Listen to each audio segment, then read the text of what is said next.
কথায় আছে চকচক করলেই নাকি শোনা হয় না। তো আমি বলবো যে চকচক করলেই শোনা হয়। হ্যাঁ, চকচক করলেই শোনা হয়। কী কারণে বললাম, আমার এই বাইকটাকে একটু দেখেন, ভালো করে খেয়াল করে দেখেন। বাইকটা কি চকচক করতেছে? মনে হচ্ছে যে চকচকে একটা ভাব আছে, গ্লোসি ভাব দিচ্ছে। যদি মনে হয়ে থাকে তাহলে আমি বলবো যে চকচক করলেই শোনা হয়। কারণ হচ্ছে এই বাইকটাকে আগে আমি ভালো করে দেখাই। দেখেন কীরকম একটা গ্লোসি শাইনিং ভাব কিন্তু আছে বাইকটার মধ্যে। দেখেন কীরকম চকচকে একটা ভাব কিন্তু এই বাইকের মধ্যে রয়ে গেছে। তো এই বাইকটা আসলে এরকম চকচকে যে আছে, এই বাইকটা আসলে কত কিলো চলেছে আপনার আইডিয়া আছে? আপনাদের ধারণা হবে কত কিলো চলেছে? 10,000, 15,000, 20,000? আরে না, 20,000ও না, 15,000ও না, 30,000ও না। এই বাইকটা চলেছে কত? সরাসরি আমি মিটারে আপনাদের দেখাই, তাহলে আপনারা দেখতে পারবেন। এই দেখেন, এই বাইকের কিন্তু অরিজিনাল যে পেপারটা, কাগজটা থাকে শোরুম কন্ডিশন, সেটাও কিন্তু এখনও রয়ে গেছে। তো এই বাইকটা চলেছে কত? দেখেন এই বাইকটা কিন্তু আপনারা যদি ভালো করে খেয়াল করেন, দেখেন এই বাইকটা চলেছে 56,819 কিলোমিটার। হ্যাঁ, 56,819 কিলোমিটার চলা কিন্তু এই বাইকটি। হ্যাঁ, তো আমি এইভাবে আপনাদের দেখালে আপনারা বুঝবেন না। কারণ দেখেন এখানে কিন্তু শোরুমের যে পেপারসের এখানে কিন্তু এরকম থাকে, যার কারণে কিন্তু এইভাবে বোঝা যাবে না। যার কারণে আমি এইভাবে নিচে করে দেখালাম 56,819 কিলোমিটার চলা এই বাইকটি।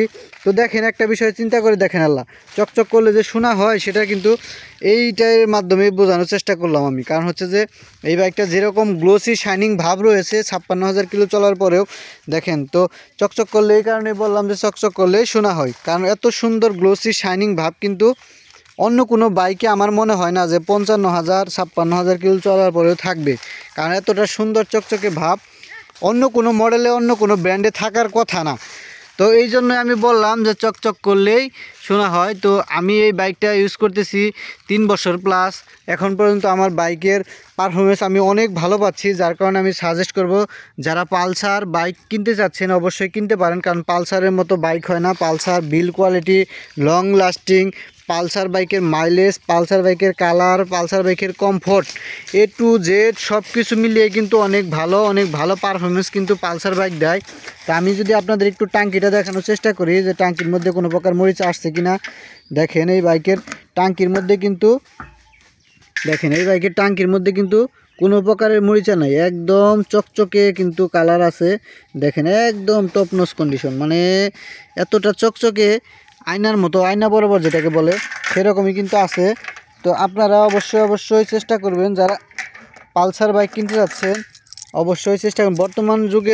বর্তমানে যে বাইকগুলো আসতেছে সেগুলোর কিন্তু ট্যাঙ্কির মধ্যে সমস্যা হচ্ছে, বিশেষ করে অন্যান্য ব্র্যান্ডের মধ্যে। কিন্তু আমি পালসারের ট্যাঙ্কির সমস্যা তেমন দেখি না, কিন্তু যেগুলো দেখি ওগুলো হয়তো বা তেলের সমস্যার কারণে আসতেছে, কারণ খোলা তেল ভরতেছে বাজারের, বা বাইকটা পানি যাওয়ার কারণে সমস্যা হতে পারে। কিন্তু আমি যে এত কিলো চালালাম, রোদ বৃষ্টি বিভিন্ন ঝড় তুফান সব কিছুর মধ্যে কিন্তু বাইকটা রাইড করতেছে, তারপরেও কিন্তু বাইকের মধ্যে জংয়ের তো কোনো কিছু আসেনি, জংয়ের ছিটা ফোটাও কিন্তু নাই। আর বাইকের চকচকে ভাবটা কিন্তু এখন ওই রকমই রয়ে গেছে। বাইকের চাকাগুলো যদি একটু আপনাদের দেখাই, দেখেন চাকার যে এই যে দেখেন, আমি যদি একটু আপনাদের ভালো করে দেখাই, জুম হয়ে যাচ্ছে, আমি যদি দেখানো, এই দেখেন এই যে এই লুমগুলাও কিন্তু দেখেন এখনও রয়েছে। এটা কিন্তু MRF টায়ার, যেটা একবারে বাইকের সাথে থাকে, সেই চাকাটা কিন্তু এখনও আছে। হ্যাঁ, তো এইরকম কন্ডিশনে কিন্তু আমার বাইকটা এখনও আছে। তো আমি বলবো যেটা, যে আপনারা অবশ্যই যারা চিন্তা করতেছেন বা ভাবতেছেন যে পালসার বাইক কিনতে চাচ্ছেন বা কিনবেন, তারা দেরি না করে পালসার বাইক নিয়ে নেন। কারণ পালসার বাইকের মতো, বাজাজ কোম্পানির মতো বাইক আসলে অন্যান্য ব্র্যান্ড আপনাকে দিবে না এত ভালো ফিচার। এই বাইকের মাইলেজও কিন্তু অনেক ভালো, দুর্দান্ত কিন্তু মাইলেজ দিয়ে থাকে। এই বাইকের মাইলেজ কিন্তু আপনারা অনায়াসে 45 থেকে 50-এর ভিতরে পেয়ে যাবেন, হাইওয়েতে 50+ পেয়ে যাবেন। আমি এই বাইক থেকে 54 পর্যন্ত টপ পেয়েছি। তো এখন 45 থেকে 50-এর ভিতরে থাকে, 45-এর নিচে কিন্তু আসে না রাফ ইউজ করলে। এই বাইক যদি আপনি 80-90-তেও চালান তারপরেও 45+ পাবেন, এর নিচে কিন্তু সিঙ্গেল ডিস্কে পাবেন। এটা কিন্তু সিঙ্গেল ডিস্ক একটি বাইক, এটা কিন্তু ডাবল ডিস্ক না, এটা আমি জাস্ট একটু মডিফাই করছি, যার জন্য ডাবল ডিস্কের ইটা লাগাইছি। তো এই হচ্ছে অবস্থা। কিন্তু আপনারা জানেন যে সুজুকি বাইক বর্তমানে এটার সাথে পাল্লা দিচ্ছে, যে সুজুকি বাইক অনেক কিছুই বেশি দিতেছে, চাকা মোটা দিতেছে, তারপরে ডিজিটাল মিটার দিতেছে।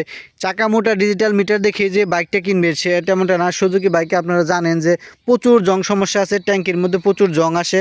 তো সেই দিক বিবেচনা করে আমি মনে করবো যে পালসার বাইকটি বেস্ট। সুজুকি আপনারা জানেন যে ইদানিং আরও 10,000 টাকা ছাড় দিয়ে দিছে বাইকে। তো কী কারণে ছাড় দিতেছে সেটা আমি আর বললাম না, আপনারা ভেবে নেবেন।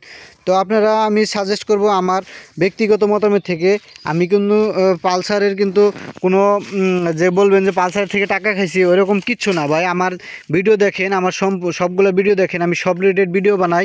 প্লাস হচ্ছে আমার ইউটিউব চ্যানেলটা নতুন, আমি কিন্তু ওইরকম কারো কাছ থেকে যে স্পন্সর নিয়ে ভিডিও বানাই তেমনটাও না। আমার ব্যক্তিগত ওপিনিয়ন, ব্যক্তিগত মতামত থেকে এই ভিডিওটা বানাচ্ছি, আর আমি সেটাই জানানোর চেষ্টা করলাম। তো আশা করি আপনারা এই ভিডিও থেকে ভালো কিছু শিখতে পারবেন। তো সবাই ভালো থাকবেন, সুস্থ থাকবেন, অবশ্যই ভালো কাজের সাথে থাকবেন। আমার ইউটিউব চ্যানেলে নতুন হয়ে থাকলে অবশ্যই সাবস্ক্রাইব করে পাশে থাকবেন। আসসালামু আলাইকুম।